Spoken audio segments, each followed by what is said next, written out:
చర్చికి వచ్చే వారిని కొన్ని పేర్లతో పిలువవచ్చని ఒక ఆయన సూచించాడు. స్తంభములు క్రమముగా ఆరాధించువారు, సమయమును ధనమును క్రమముగా ఇచ్చువారు. దీపములు అవసరమున్నప్పుడు వెలిగిస్తాము.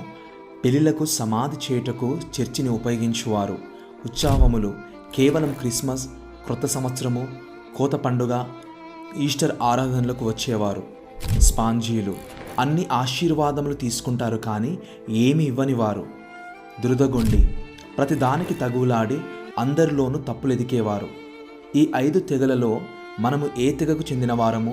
బర్నబా తన పొలమును అమ్మి దేవుని సేవకు ఇచ్చెను. ఆకుల ప్రిస్కిల్లా తమ ఇంటినే ఒక సంఘమును నెలకొల్పిరి. మనము స్తంభముల వలె ఉండవలెను. సంఘములో పదవుల కొరకు ప్రాకులాడరాదు.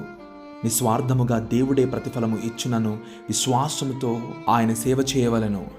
మనము దురదగొండి వలెను స్పాంజి వలెను ఉండిన ఎడల మనకు ఆశీర్వాదం లభించదు. గనుక స్తంభము వలె ఉండి దైవ ఆశీర్వాదములు పొందుము.